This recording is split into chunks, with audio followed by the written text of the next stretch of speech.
Nosferatu is written and directed by Robert Eggers and is a remake of the silent film classic of the same name from 1922. I had a strange experience with this movie. This was my most anticipated movie for probably the second half of 2024. That always feels like a bit of a trap to set for yourself, and I've actually seen it twice now because my first time watching it in theaters was not great. I was already tired from work that day. The theater was completely full, so you would see people getting on their phones throughout the movie. And my friend, I love him to death, but he was on and off his phone a couple times throughout the movie. And it was also distracting, so I did not feel like I could get into it, and I didn't feel like I could give it a proper shot and wanted to rewatch it. So I did do that a couple days ago, and now I feel like I can finally post a fair review for this movie. I am a big fan of the original Bram Stoker Dracula book, and have always looked forward to any movie adaptations of that or Nosferatu. Still to this day, the most accurate in my mind to what I imagined while reading the book is Francis Ford Coppola's Dracula. I do recommend watching that if you've never seen it. Definitely give it a chance. Now, I did say that this was a highly anticipated movie for me, and part of me wanted this to be my favorite movie of the year. I can safely say that it's definitely not that, but I can also say that a rewatch improves the already good experience, and some initials I had with the movie did go away. First things first, this is a beautifully crafted movie. Eggers' focus on a very specific look for his movies always works for me. He's working once again with cinematographer Jaron Blaschk. I will put the name on the screen. I do apologize if I pronounced that incorrectly. The cinematography is stunning. Eggers, once again, is using mostly natural lighting, and the movie's color palette isn't expansive, but it is particular. It's using mostly grays, blues, and blacks. The night scenes almost appear to be in black and white because of the lack of variety in color, but it works for it because in some ways it is paying homage to the original movie,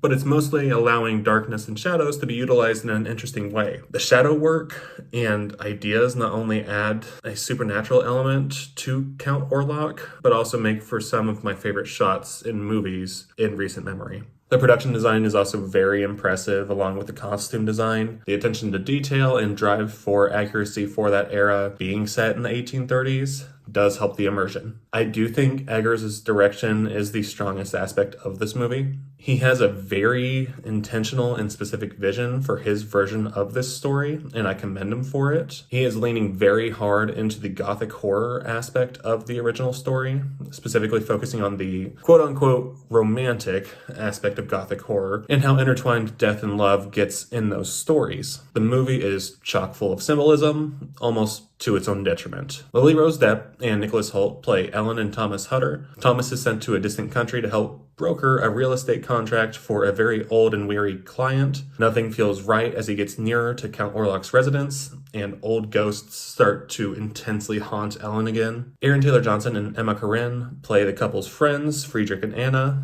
and try to help Ellen as these near possessions happen. The performances in this movie are very, very strong. One choice I really liked was the focus on making Ellen the main character in this story in a way that gives her more autonomy than previous iterations. Lily Rose and Nicholas Hoult give these very physically intense performances that look exhausting to play at times.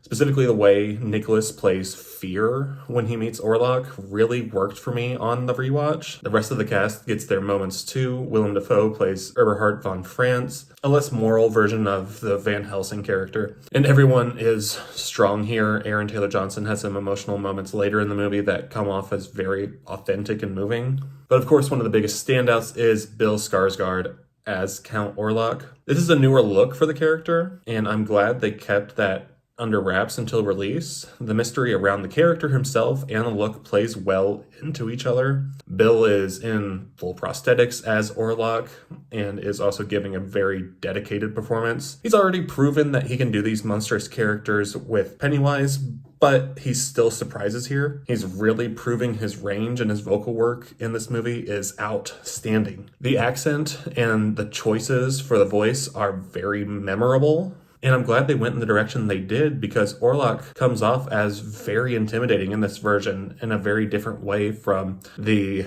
original and the Werner Herzog version. I do think, like Eggers' other movies, this is one where you need to know what to expect. After my first viewing, I was a bit disappointed because I was expecting the movie to be a little bit scarier, and I thought it would be more ruthless in the way that Eggers has done before, have a little bit more brutality in there. Weirdly enough, this might be one of his tamest movies as far as violence goes. While I do stand by my disappointment in the movie not being that scary to me, I do think a rewatch improved the experience significantly because I know what the approach was. This movie is much more so about abuse and power, how obsession can deteriorate and destroy people. Orlok can be seen as an embodiment of many, many different things in this story. He does very closely represent what death is, but he also represents sin and shame and loneliness. And while he's not really given the powers you see in mainstream vampire movies, the powers he is given does make him scarier in a much different way.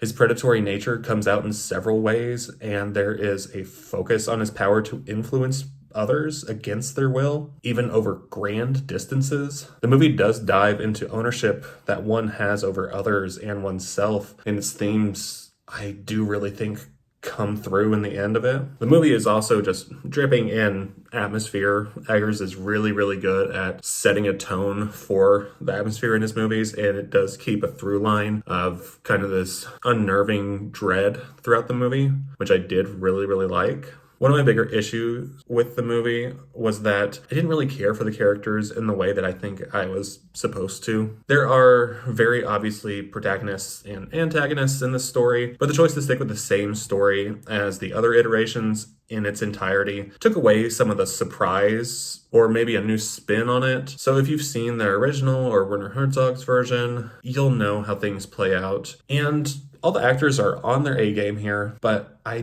didn't find myself rooting for the characters by the end. I can appreciate the deeper meanings behind these characters and what they represent, but as far as character work goes, I didn't think that was the movie's strong suit. I think that does play into my main criticism for the movie. I think Eggers' focus on the images and symbolic imagery does hinder the storytelling at times. So I can understand why people absolutely loved this movie, but I can also understand that if you aren't immersed and enthralled in the story early on, that this can be a little boring to sit through.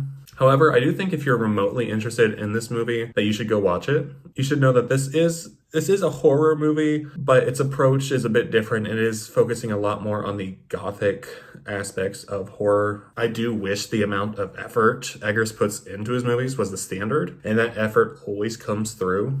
I think he does a great job with this adaptation. Even if it didn't quite reach the heights of what I wanted it to be for myself, it does make me want to go rewatch his other movies because I got a lot out of rewatching this one. So I will be rating Nosferatu a B+.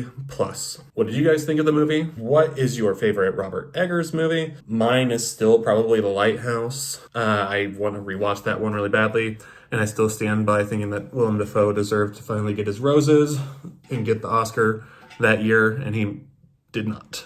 What do you guys think? Let me know, and I'll be back with another video.